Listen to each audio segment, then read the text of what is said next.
Hello दोस्तों, welcome है, स्वागतम है आपके अपने ही चैनल एमन एकेडमी पर। हम आज फिर आपके लिए लेकर के आ गए हैं प्रीवियस पेपर 2024, जो पेपर 2 की परीक्षा में पूछा गया था 2024 जनवरी में।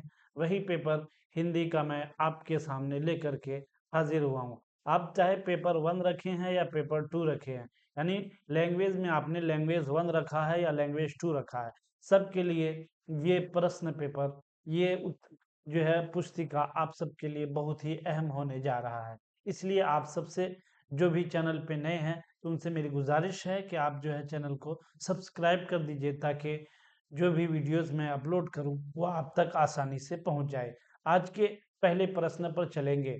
देखिए, प्रश्न नंबर 121 देखेंगे। क्या देखेंगे? प्रश्न नंबर 100। समूह से भिन्न शब्द है, रात दिन, कंकड़ पत्थर, चाय वाय, पढ़ाई लिखाई। तो यहाँ पे आपको पहले जो है किसका व्याकरण का प्रश्न पूछ लिया गया, लेकिन क्या होता है, पहले जो है गद्यांश है, पद्यांश है, और इसका प्रश्न आता है, उसके बाद जो है पेडागोजी के प्रश्न आते हैं। तो मैं आप लोगों को पहले जो है गद्यांश और पद्यांश का प्रश्न कराऊंगा, और लास्ट में जो है पेडागोजी के प्रश्न पर कराऊंगा। तो पहले हम गद्यांश को हम पढ़ लेते हैं, क्या पूछा गया है गद्यांश में।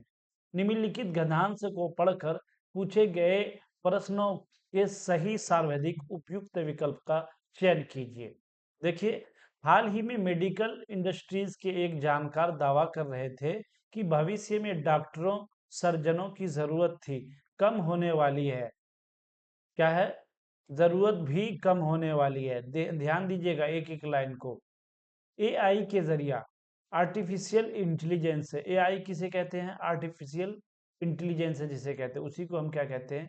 एआई शॉर्ट फॉर्म में। फुल फॉर्म में उसका आर्टिफिशियल इंटेलिजेंस है। के जरिए लक्षणों को समझा जाए। हिस्ट्री आपकी केस हिस्ट्री एआई को पता होगी। केस हिस्ट्री क्या होगी? आपको केस हिस्ट्री, यानी आप अगर मेडिकल में गए, वहाँ जांच उच कराए, तो जांच कराने के बाद आपका रिपोर्ट जो है खुद ब खुद एआई दे देगा, और आपके अंदर क्या क्या बीमारी है ये सारी चीज उनके अंदर सेव हो जाएगी। ठीक है? तो ताजा हालात पूछ ली जाएगी, और प्रिस्क्रिप्शन आपके हाथ में होगा। शारीरिक श्रम से जुड़े कामों पर शायद सबसे कम असर पड़ने वाला है। यह समझने का वक्त है कि एआई से फायदे होंगे या नुकसान। अभी तो इस नकली बुद्धिमत्ता को अभी तो इस नकली बुद्धिमत्ता को इंसान ने ही जन्म दिया है, उसका नियंत्रण है, लेकिन एआई वरदान ही रहे और भरमासुर न बने, उसके लिए यह सोचने की जरूरत भी है कि मानवीय बुद्धिमत्ता के स्तर को इतना ऊंचा कैसे उठाया जाए कि एआई उस पर हावी न हो सके। अब अगर चैट जीपीटी बनाया है, तो फिर पढ़ाई लिखाई और इम्तिहान का वह तरीका कौन सा हो जो बिना एआई के युवाओं और बच्चों के बौद्धिक स्तर को परख सके।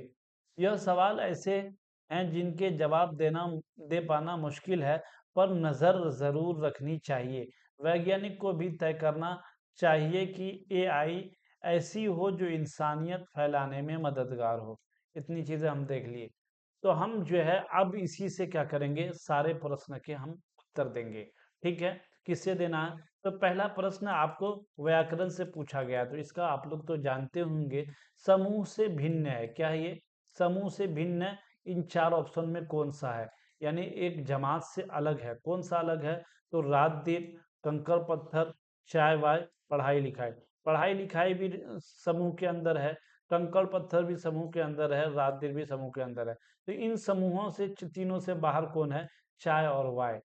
अब मौजू और मुहम्मल उर्दू में पढ़े होंगे, वही है। चाय मौजू है, और जो है वाय मुहम्मल है। ठीक है ना? तो इसी तरह पढ़ाई लिखाई में कोई मौजू नहीं है। कंकड़ भी है, पत्थर भी अलग शब्द है, और पढ़ाई और लिखाई भी दोनों अलग शब्द है। रात और दिन भी दोनों अलग अलग शब्द है। इसमें कोई मौजू और मुहम्मल की मिसाल नहीं है। तो समझ गए होंगे आप लोग। चलिए हम प्रश्न नंबर 122 देखेंगे। एआई का अर्थ है, एआई का अर्थ क्या है? Artificial intelligence. मैं बताया था, राइट आंसर क्या हो जाएगा? ऑप्शन नंबर 1 ही सही हो जाएगा। आर्टिफिशियल एआई का अर्थ क्या हुआ? Artificial intelligence. और ऑप्शन देख लेंगे क्या क्या। आर्टिफिशियल इंस्टीट्यूट, एप्पल इंस्टीट्यूशन, और एप्पल जो है इंटेलिजेंस है। तो राइट आंसर इसका क्या हो जाएगा? Option number 1। हमें किससे, इसी से आंसर देना, ठीक है ना? हमें कहीं से अपनी तरफ से कोई आंसर नहीं देना है, इसी में से जो निकलेगा उसी को हम देना है। ठीक है, प्रश्न नंबर 123 देखेंगे। गद्यांश के आधार पर कहा जा सकता है कि एआई ऐसी होनी चाहिए जो मानवीय गुणों का संस्कार दे, कम समय में अधिक कार्य करे, बिना बुद्धि के सारे जवाब दे, मानवीय क्षमताओं को कम करे। तो ये कम समय में अधिक कार्य करे, ये भी कट जाएगा, ये भी कट जाएगा, ये भी कट जाएगा, क्योंकि पैराग्राफ के अनुसार जो है इसका राइट आंसर मानवीय गुणों को संस्कार दे, इसका राइट आंसर ऑप्शन नंबर 1 हो जाएगा। ठीक है, 1 हो जाएगा। चलिए हम देखेंगे आगे 124। इधर ये कॉपी देना। प्रश्न देखेंगे 124। कौन सा देखेंगे? 124। चिकित्सा से जुड़े कार्य करने में एआई भविष्य में क्या सहयोग चिकित्सा से जुड़े कार्य में एआई भविष्य में क्या सहयोग करेगा? अभी हमने पढ़ा केस हिस्ट्री बना देगा, पढ़ा ना, केस हिस्ट्री बना देगा। आप जाएंगे जांच कराने के लिए, आपका सारा जो है पूरे बॉडी को जांच करके वो अपने अंदर सेव कर लेगा, आपका केस हिस्ट्री वो खुद बना देगा, और आपको जो है जिसके प्रश्न आपके हाथ में थमा देगा। कौन? Artificial intelligence. यानी एक जमाना अभी आने वाला, ऐसा दौर आएगा जिसमें आपको डॉक्टरों की जरूरत ही नहीं पड़ेगी। आर्टिफिशियल इंटेलिजेंस है, वो आपका पूरा रिपोर्ट निकाल देगा, आप उस हिसाब से जो है उसमें दवाई भी लिख देगा, जा करके आप दवाई ले लीजिएगा। तो हॉस्पिटलों की भीड़ कम हो जाएगी, सब कुछ कम हो जाएगा। तो वही है। तो चिकित्सा से जुड़े कार्य करने में एआई भविष्य में क्या सहयोग करेगा? तो केस हिस्ट्री बना देगा। तो ऑप्शन नंबर 1 देखेंगे। अभी हम थोड़ा सा फास्ट चलेंगे, क्योंकि इसमें कुछ समझना नहीं है हमें, पैराग्राफ को पढ़ना है, उससे उत्तर देना है, और जो है लेकिन हमें समझना किसमें है, हमें जो है थोड़ी सी बुद्धि किसमें लगानी है, हमें किसमें बुद्धि लगानी, तो हमें पेडागोजी के प्रश्नों में थोड़ा सा डिटेल से उसको पढ़ना रहता है, इसलिए फटाफट चलेंगे। 125 नंबर प्रश्न देखेंगे। एआई से शिक्षा जगत की प्रभावित होगा। एआई से शिक्षा जगत भी प्रभावित होगा, यह प्रभाव है शून्य होगा, सकारात्मक होगा, अधिक होगा, नकारात्मक होगा। राइट आंसर ऑप्शन नंबर 4 हो जाएगा। राइट आंसर ऑप्शन नंबर इसका क्या हो जाएगा? 4 हो जाएगा। चलिए 125 का क्या हो गया? 4। आगे देखेंगे 126 का देखेंगे। एआई को जन्म देने वाला कारक है। एआई को जन्म देने वाला तकनीक, सभ्यता, मानव आवश्यकता। तो इसको कौन जन्म दिया है? एआई को किसने बनाया? तो मानव ही ने, इंसान ही ने बनाया है ना। तो इसका राइट आंसर ऑप्शन नंबर 3 हो जाएगा। प्रश्न नंबर 127 देखिए। मानवीय शब्द में प्रत्यय है। मानव शब्द में प्रत्यय है, क्या है? य है, या ई है, या ई है, या वी है? प्रत्यय, ई, प्रत्यय, प्रत्यय। तो क्या हो जाएगा? ई है, ई हो जाएगा।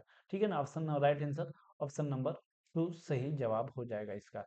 चलिए प्रश्न नंबर 128 देखेंगे। एआई शारीरिक श्रम से जुड़े कार्यों पर संभवतः सबसे कम प्रभाव डाले, इस इससे कौन सा कार्य प्रभावित नहीं होगा? यानी एआई जो है सारे काम तो कर डालेंगे, शिक्षा के काम आसान, आविष्कार के काम आसान, चिकित्सक के काम, तो किस पर वो कम प्रभाव डालेगा? खेती बाड़ी पर। मजदूरी ज्यादा से ज्यादा नहीं कर सकता, कर सकता है लेकिन उतना नहीं, जो है खेत खलियान के काम उतना ज्यादा नहीं कर सकता है। तो ये जो है क्या इस पर प्रभाव डालेगा, सबसे कम प्रभावित होगा इसमें, और बाकी पर सबसे ज्यादा प्रभावित होने वाला है, वो सबसे ज्यादा मुतासिर करेगा। तो समझ गए ना आप लोग? जो प्रश्न आप लोगों को समझ में नहीं आए, आप कमेंट बॉक्स में पूछ सकते हैं।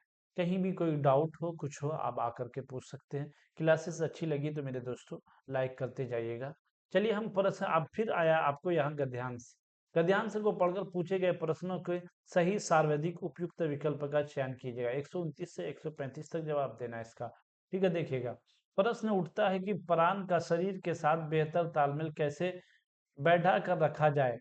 ऐसे क्या करें कि प्राण शरीर के हर अंग की तरफ संतुलित और व्यवस्थित होकर बहे? देखा जाए तो बीमारी और कुछ भी नहीं, बल्कि प्राण का उस अंग विशेष में संतुलित हो जाना ही है। स्वास्थ्य का अर्थ ही होता है प्राण का समुचित तरीके से समस्त अंगों की तरफ बहना। योग में इस प्राण को बल देने के लिए अनेक अभ्यास हैं।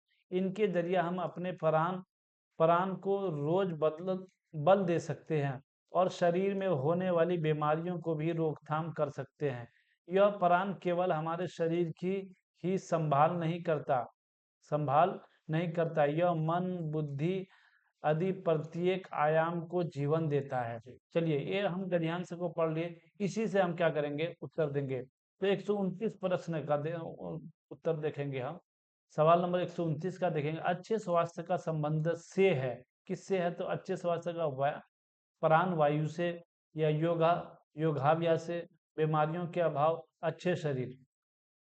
योगाभ्यास से है, या प्राण वायु से है, या बीमारियों के अभाव से है, या अच्छे शरीर से। तो इसका राइट आंसर क्या हो जाएगा?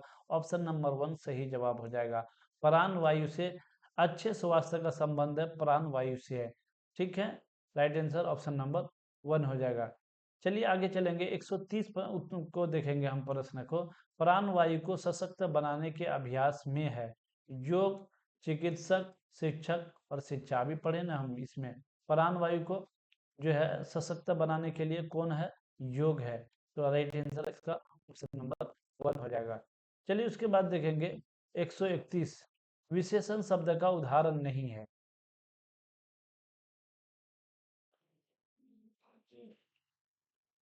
विशेषण शब्द का उदाहरण नहीं है। स्वस्थ, स्वास्थ्य, व्यवस्थित, संतुलित। देखिए विशेषण शब्द का उदाहरण संतुलित विशेषण है, व्यवस्थित विशेषण है, और जो है स्वस्थ ये भी विशेषण है। विशेषण क्या नहीं है? स्वास्थ्य। स्वास्थ्य ये क्या है? विशेषण नहीं। तो इसका राइट आंसर ऑप्शन नंबर 2 हो जाएगा। चलिए देखेंगे 132, प्रश्न नंबर 132 देखेंगे, जीवन के लिए सर्वाधिक महत्वपूर्ण है प्राण के माध्यम से योग करना, प्राण और शरीर का दीर्घायु होना, प्राण और शरीर का सामंजस्य होना, और उसके बाद योग के माध्यम से प्राणायाम करना। योग के माध्यम से क्या है? प्राणायाम करना। तो राइट आंसर इसका क्या हो जाएगा? ऑप्शन नंबर 132 का क्या हो जाएगा मेरे दोस्तों? ऑप्शन नंबर 100 इसका जो है राइट आंसर ऑप्शन नंबर 3 हो जाएगा। ठीक है, प्राण और शरीर का सामंजस्य करना इसका राइट आंसर हो जाएगा। ठीक है, ये सारे प्रश्न के उत्तर जो है हम कहाँ से ले रहे हैं? इसी पैराग्राफ से ले रहे हैं। इसीलिए जो है आप जब भी एग्जाम में बैठे मेरे दोस्तों, सीटेट का एग्जाम देने के लिए, तो आपको चाहिए कि आप जो है पैराग्राफ को पढ़ने में थोड़ा सा टाइम लगाएं। ऐसा नहीं है कि फटाफट से पैराग्राफ 2-3 मिनट में पढ़ के और जो है फटाक से जो है हम सारे आंसर के उत्तर दे दिए, हम सारे जो है प्रश्न के उत्तर दे दिए।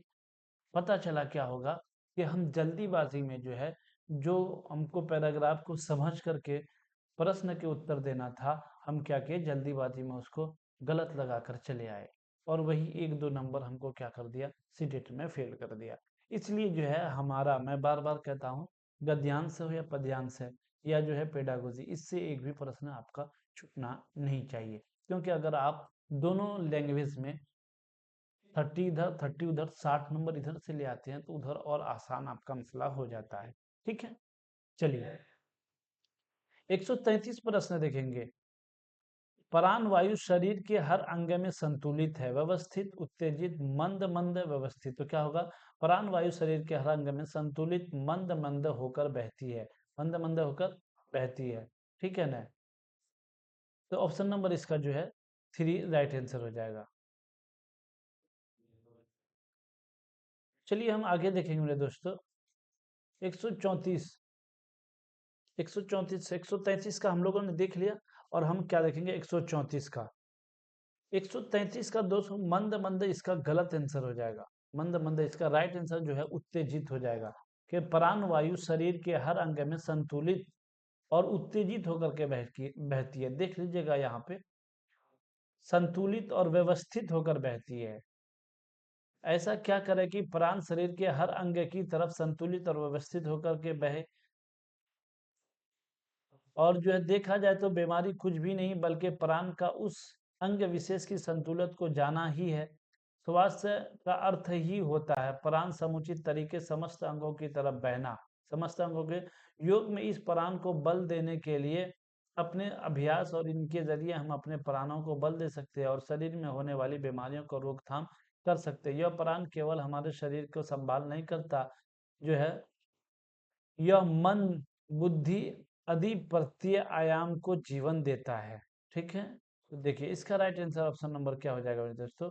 ये जो है व्यवस्थित सही जवाब होगा इसका। देखिए वहां क्या कहा? व्यवस्थित होकर के। प्राण वायु शरीर के अंग, इसलिए हम बोले आपको कि मैं बता रहा हूं कि आप कभी भी जो है जल्दीबाजी में कुछ नहीं करेंगे, संतुलित, संतुलित और व्यवस्थित होकर के बहती है। तो इसका राइट आंसर ऑप्शन नंबर क्या हो जाएगा, देख लेते हैं। 133 का ऑप्शन नंबर क्या हो जाएगा?